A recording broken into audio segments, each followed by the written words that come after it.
It all started a few weeks ago. I was 34, working long nights as a delivery driver. I had to pay my student loans and take care of my sick mother. Delivering food and packages kept me busy, just me and the rain-soaked streets. Each drop on my windshield felt like a rhythm, soothing against the flickering streetlights. But I've never stopped thinking about what happened. One night, I was at a stoplight, waiting for it to turn green.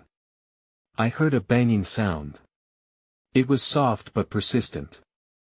At first, I thought it was another impatient driver honking their horn.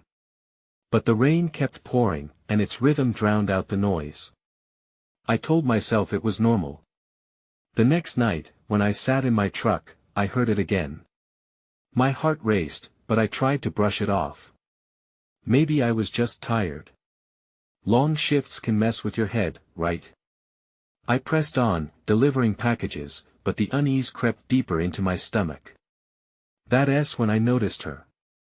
Every night, she stood on her porch, staring at me. It didn't matter what the weather was, she was always there. I could see her silhouette against the dark. The calmness in her gaze felt unsettling. I could barely make out her features, just shadows soaked in rain. As the nights passed, the banging continued. It felt twisted somehow. My deliveries grew heavier, while the weight of exhaustion clung to me. I felt like I was being watched. I tried to push the feeling aside, convincing myself it was just paranoia. But I began seeing shadows darting just out of sight. One night, I parked my truck, caught in my thoughts. Was it too much stress? Or the late hours on the road? I decided to approach that porch where the woman stood. She didn't flinch when I stepped forward. Instead, she tilted her head slightly, following my every move. A chill crawled down my spine. I wanted to ask her if she saw the shadows. I wanted to ask her anything. But I felt trapped in her cold stare. Then, I heard it again. The banging changed. It was more urgent this time, right behind me. I froze. My breath caught in my throat, and just like that, she was gone. I turned around, searching for the source of the noise, but the street was empty. Confusion filled my chest as I stood there, soaked by rain. I heard a whisper. "Help me." I spun back to the street, but no one was there. I rushed to my truck, heart pounding. The rain fell heavier now, like it was trying to drown the night. I couldn't shake the feeling of being watched. I glanced back at the porch. The woman was gone. Shadows crept closer in the gloom, and I felt a deep-seated fear. I drove away, but I still feel that chill every time I'm out late, working those rainy nights. I don't think I'll ever forget her. The next night, I layered on extra clothes before heading out. I wanted to feel some comfort against the cold that settled in when the sun went down. My truck was older, rattling with age, but it was my only companion on these shifts. As I drove through the neighborhood, the rain started again, splattering against my windshield like fingers tapping, demanding my attention. Brushing it off, I focused on my deliveries. Each stop felt routine, but my mind was tangled with anticipation. Would she be there? I shouldn't want to see her. That thought twisted in my stomach as I parked near the old street lamp. With a deep breath, I glanced over, half expecting her to be standing there. And she was. Just as before, her silhouette carved from shadows, but this time, the air felt different. Heavy, like a storm about to break. I watched her for a moment, wondering if I could muster the courage to approach again. Yet something pulled at me. A sense of urgency ignited in my chest. The bang echoed through the night again. It was more intense this time, banging from somewhere behind my truck. My heart raced. I turned, but the street was empty. I cursed quietly, searching for logic. Maybe kids with nothing better to do. But the thought did little to ease my nerves. I returned my gaze to the woman, but she had shifted position slightly, her head still tilted, almost as if she were listening to something I couldn't hear. An icy hand gripped my spine. Was she waiting for me to figure something out? The banging persisted, rhythmic and demanding. I could feel it echoing in my bones. I jumped back into the truck, desperate to escape the unease wrapping around me. I glanced back one more time as I accelerated down the street, and that's when I saw it. A shadow darted from behind the porch. It was darker than the night itself, moving human-like but with an unnatural speed. I couldn't make out any features, but my instinct screamed at me to turn and drive faster. I veered around the corner, pulse racing. The rain pounded harder than before, obscuring my view. I turned on the radio, needing noise to drown out my thoughts. But the static buzzed eerily, only heightening my anxiety. I couldn't escape the sensation of being followed. Then I spotted something on the road ahead. A figure, face hidden in the shadows, revealed only when the streetlight flickered on. It looked like the woman, but something was off. Her posture was rigid, unnatural. I hit the brakes, tires scuffing against the wet pavement, heart racing. I blinked, and she was gone. I swallowed hard and drove forward, focusing on anything else. But then, a voice cut through the air. "Help me." It came from everywhere, wrapping around me. I couldn't tell if it was in my head or real. It filled the truck. Suddenly, the shadow swelled, drew closer. I pulled over, the tires splashing through puddles, my head spinning. I had to figure out what was happening. I grabbed my phone to call for help when I noticed something on my rearview mirror. A face. A woman's face. Watching. I froze. I couldn't move. Her eyes bore into mine, a cold gaze that somehow felt familiar, yet filled with dread. I blinked hard, hoping she would disappear like the last figments of a nightmare. But she remained, as real and unsettling as the night itself. "Who are you?" I croaked, the words barely escaping my lips. The fog in my mind thickened. I shifted in my seat, half expecting her to start speaking, to explain everything. Instead, she tilted her head again, as if contemplating my fear. Then, just as abruptly as she appeared, she was gone. The rearview mirror showed only the empty road behind me. I shook my head, trying to clear the swirl of confusion and terror that enveloped me. The voice echoed in my mind. "Help me. I needed to get out of there. Now." I jerked the gearshift into drive. The wheels slipped for a second before catching the slick pavement and propelling me forward. I tried to concentrate on the road, to ignore the shadows that seemed to creep along the edges of my vision. As I careened around the next bend, the street lamp flickered uneasily again. In the glow, I spotted a small figure standing by the curb. It was a child, soaked from the rain, eyes wide with fear. I slammed on the brakes once more, my pulse a staccato drum in my ears. "Where are your parents?" I called out, the warmth of concern quickly doused by suspicion. The child didn't respond. Instead, he simply pointed down the street, toward a dilapidated house with boards over the windows like a gaping mouth. "Help me," the voice broke through the din of rain again, but this time it sounded like it came from the boy. I felt myself being pulled, just like before, closer to something I didn't understand. I opened the door slightly, the cold air flooding inside. "You need to get to safety. Come on." But the boy remained still, hardly moving. It was as if he was caught in a trance. I felt a shadow flutter behind me. I turned my head, and the air shifted, prickling along my skin. I couldn't shake the feeling that I was being watched, not just by the boy, but by something lurking in the darkness. "Come with me," I shouted, desperation rising in my throat. That was it. I had to help him. Uncertainty gnawed at me, but I stepped out into the rain, ready to take action. My boots squelched on the wet pavement as I approached, heart hammering with both fear and resolve. Something flickered in the corner of my vision. The woman. I caught a glimpse of her, a brief flash of her white dress as she hovered near the edge of the beam of light cast by the street lamp. Was she warning me? Suddenly, I heard it again. Help me. Only now it sounded more like a plea, a shriek that clawed at my insides. I looked back at the boy, his eyes wide and pleading. Then, the shadows shifted. I turned my head just in time to see a dark figure launching forward. Panic surged through me. I had to move. I sprinted toward the boy, but everything felt heavy, like wading through thick mud.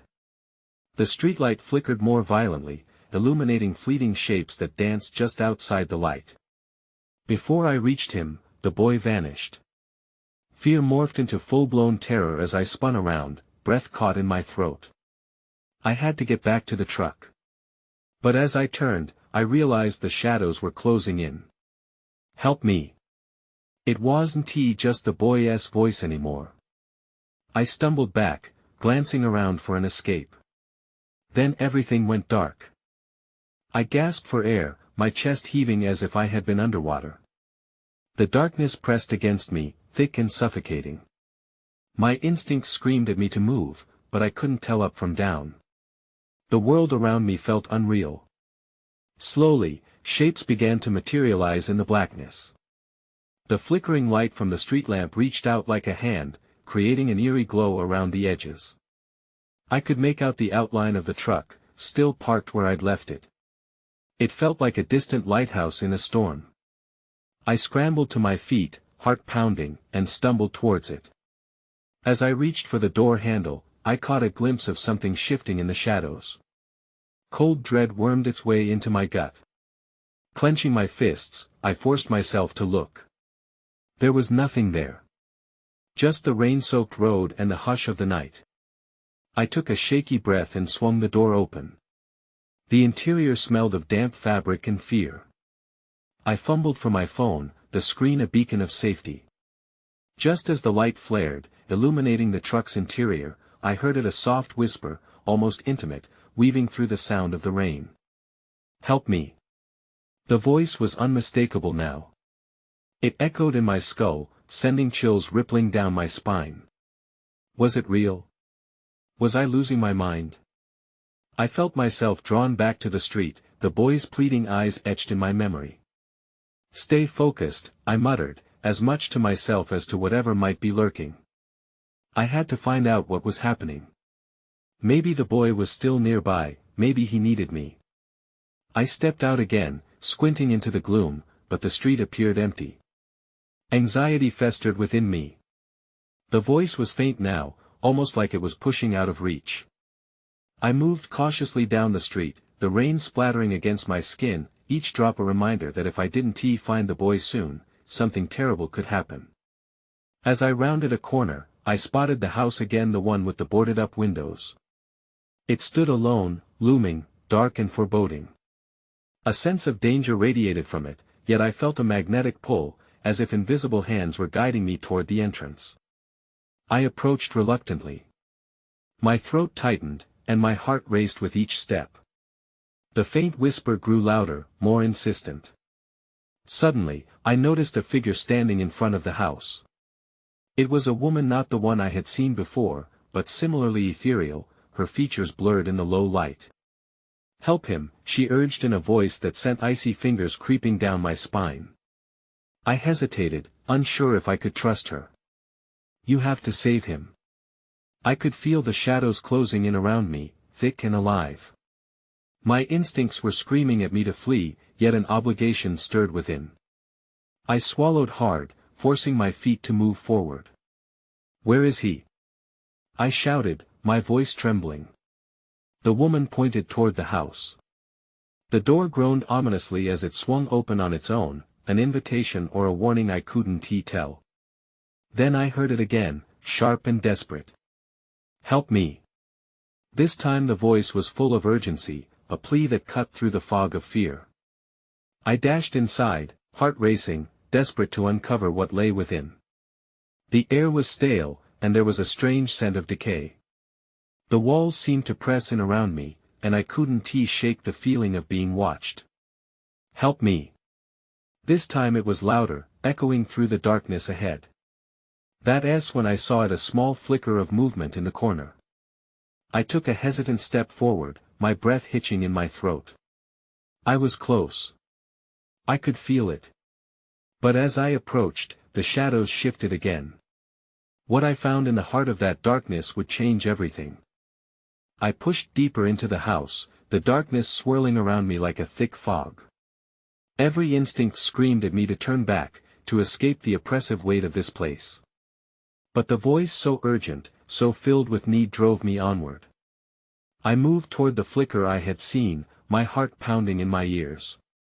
The air felt charged, as if something unseen was watching from the corners of the room. I strained to listen, my pulse quickening with each step I took. "Help me." It was cut off suddenly, replaced by a soft whimper. I stepped into a small, dimly lit room. The only illumination came from a flickering bulb hanging from the ceiling, throwing long shadows across the cracked walls.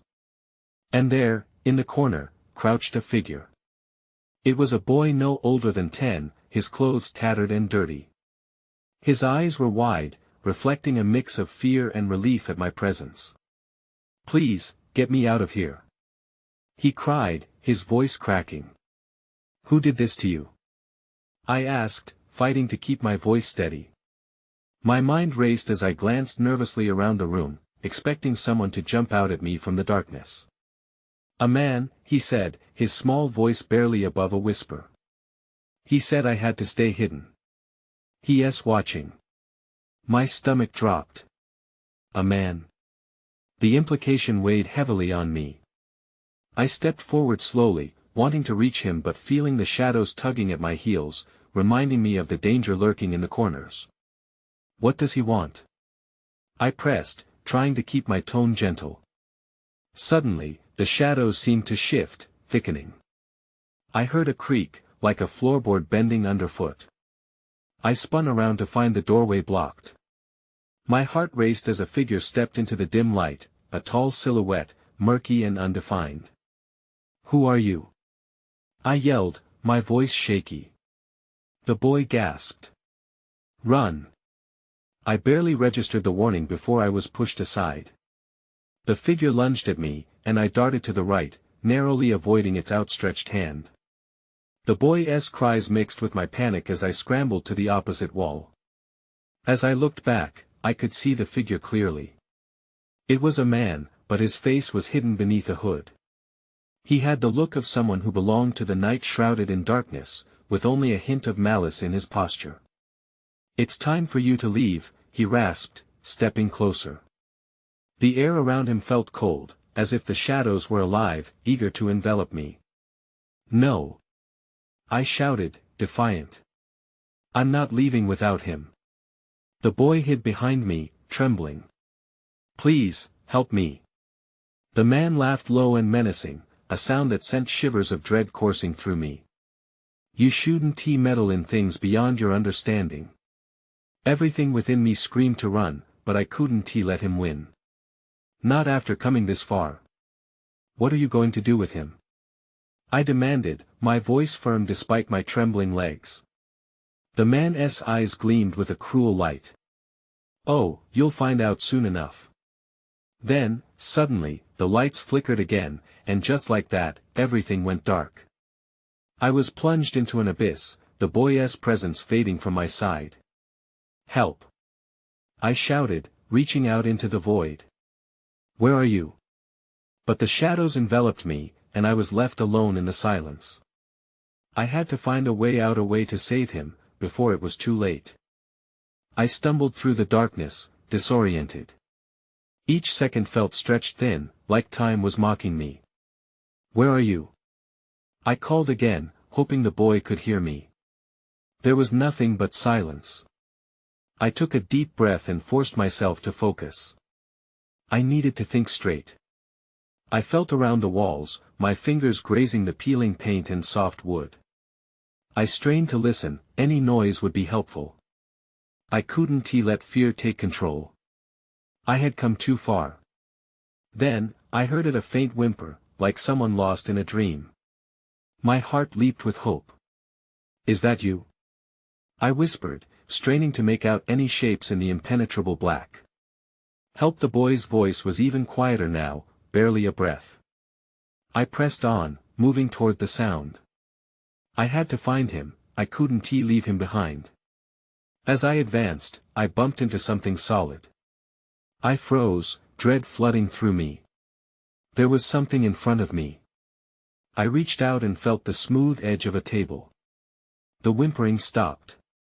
The air turned still. I could feel the weight of whatever was lurking nearby. I'm just trying to help.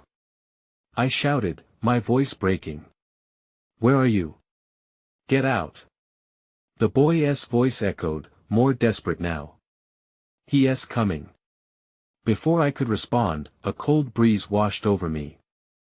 I felt something shift, something that drenched me in a deep chill. Then came the unmistakable sound of a door creaking open. My instinct was to duck, to hide. I pressed against the table and held my breath. The darkness was suffocating, and I felt an overwhelming urge to run. But I couldn't abandon the boy. I had to face this. The shadows moved again. A figure loomed at the doorway, a vague outline against the darkened threshold.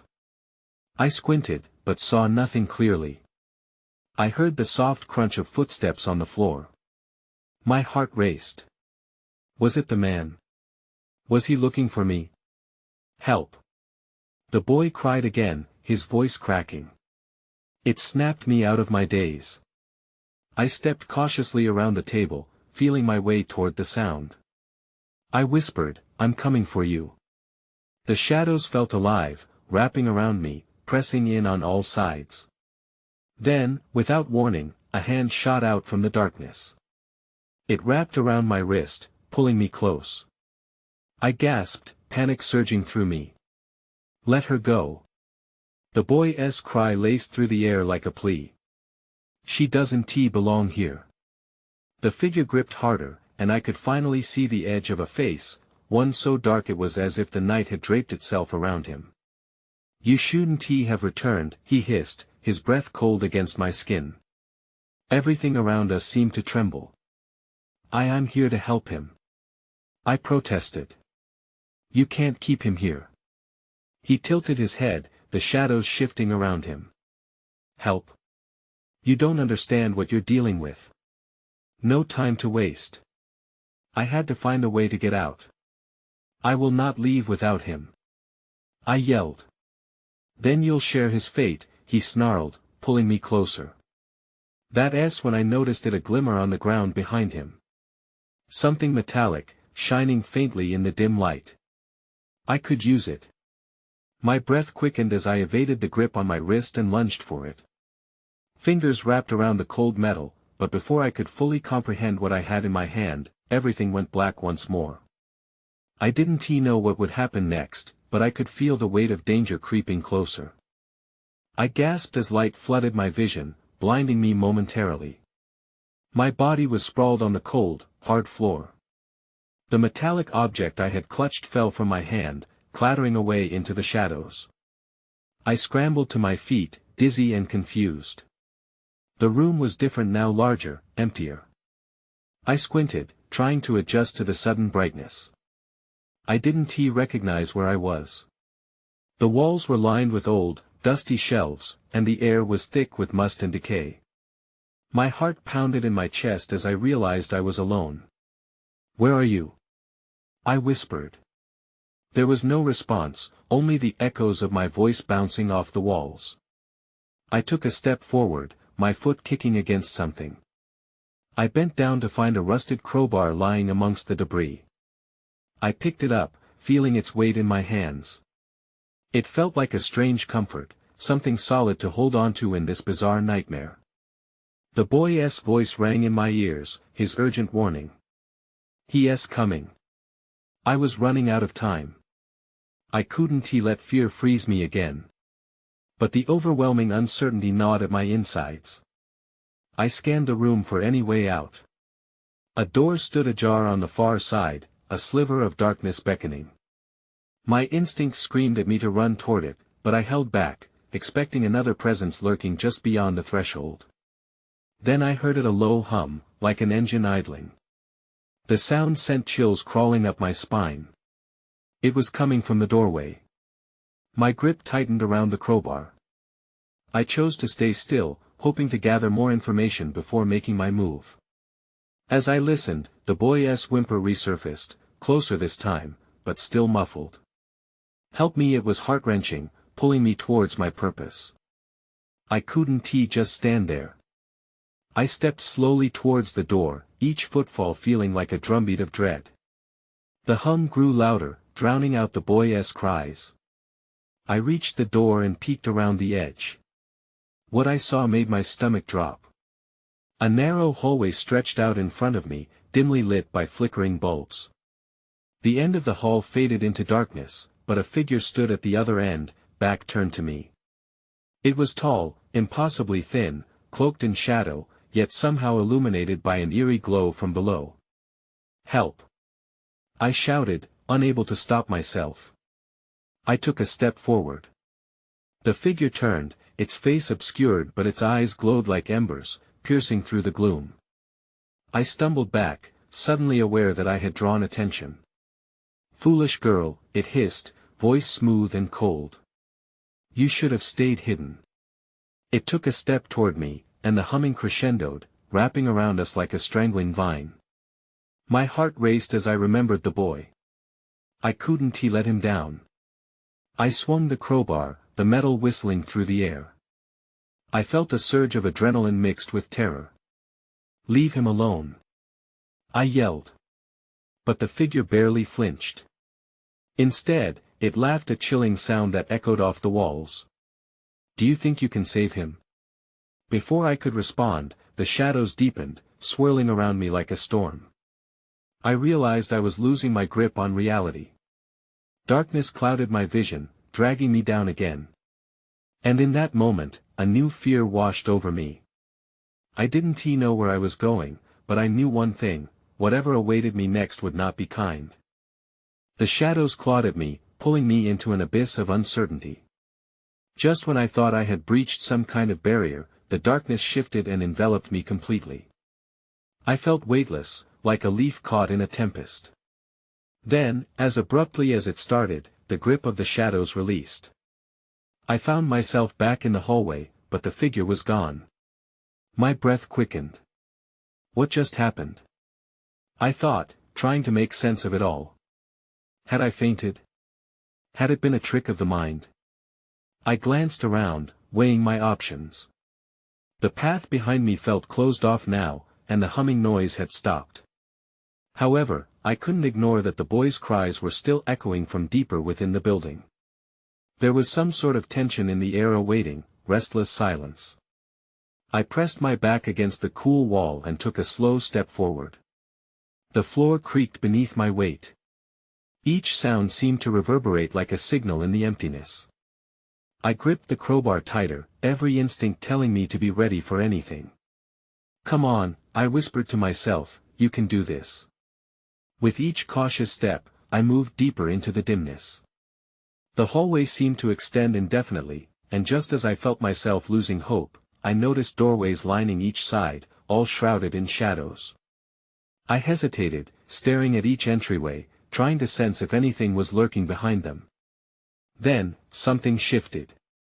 A faint whisper drifted through the air, barely audible. "Help me!" It felt like my heart had dropped into my stomach. I couldn't just stand there. The boy needed me. I turned toward the source of the voice, the first doorway to the left.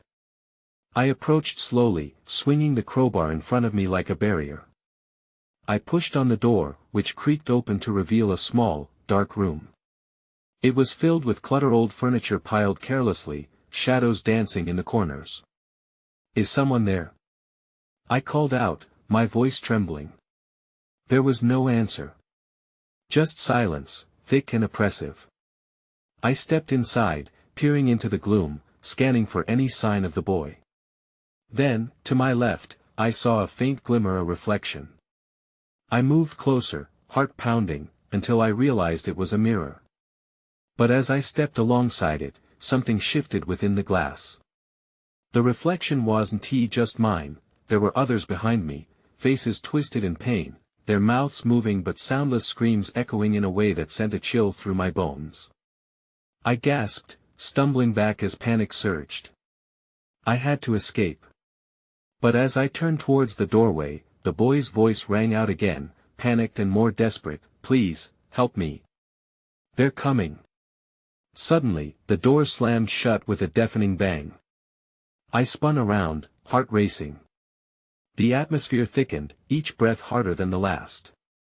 My wide eyes darted around the room, searching for an escape, but the whispering faces in the mirror only grew clearer, more defined.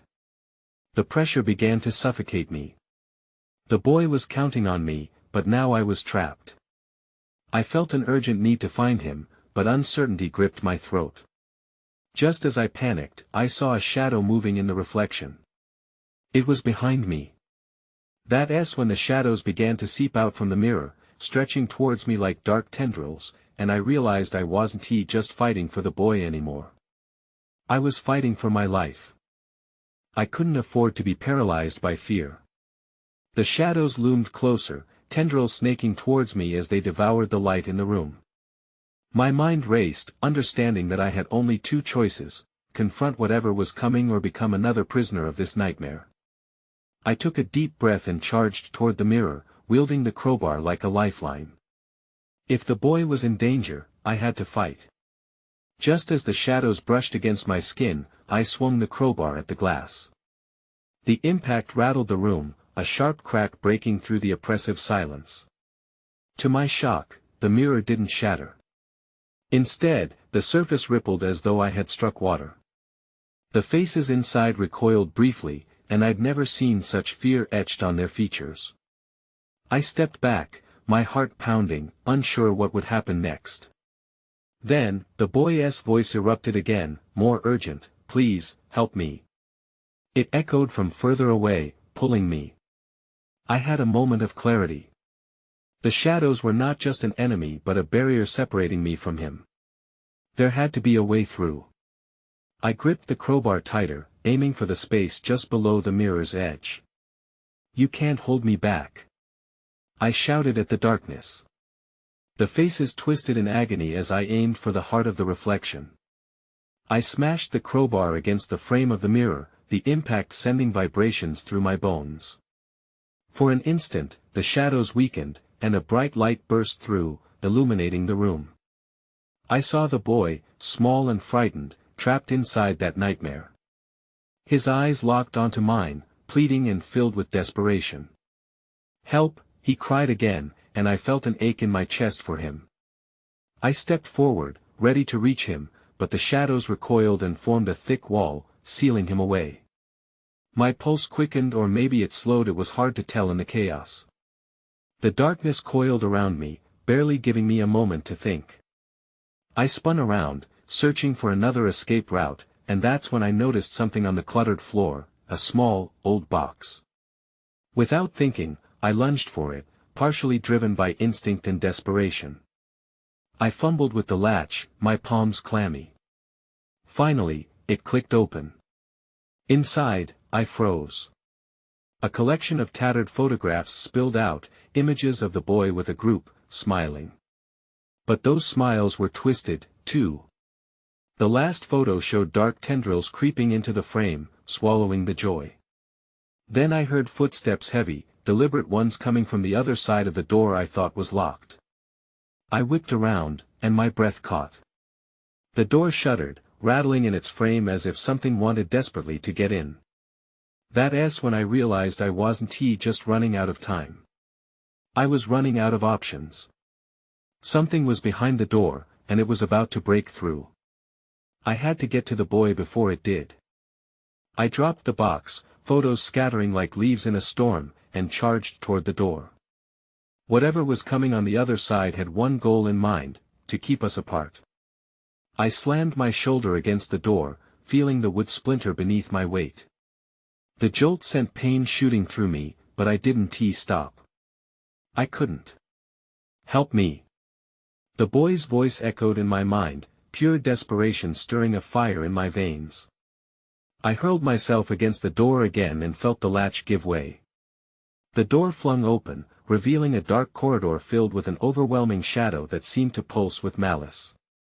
Taking a deep breath, I pushed forward, wielding the crowbar like a shield. The air felt heavier, electric with charged anticipation. I could see the silhouette of the boy at the far end of the hall, frantically beckoning me. I raced toward him, my heart lifting with renewed hope. As I neared, the shadows around us began to curl ominously, coiling tighter like a snake ready to strike. I had to hurry. I reached the edge of the shadow and hesitated for a split second, remembering the darkness that enveloped me before. The moment of weakness cost me. A dark shape lunged from the shadows, grabbing my arm. "No!" I shouted, shaking it off, but not before a cold, bone-chilling grip sought to pull me back. Still, I broke free. Somehow, I found the strength to stretch my arm further into the gloom, toward the boy. "Take my hand!" I yelled, youthful urgency resounding in my voice. "I want to let them take you." He caught my gaze, desperation mingling with relief. He darted forward, determined to get to me. As he reached for my hand, I felt fingers curl around my wrist this time. It was different. It wasn't the malevolence I anticipated, instead, it emanated warmth, something palpable and protective. The moment our hands clasped, a jolt surged through me like electricity, igniting my resolve.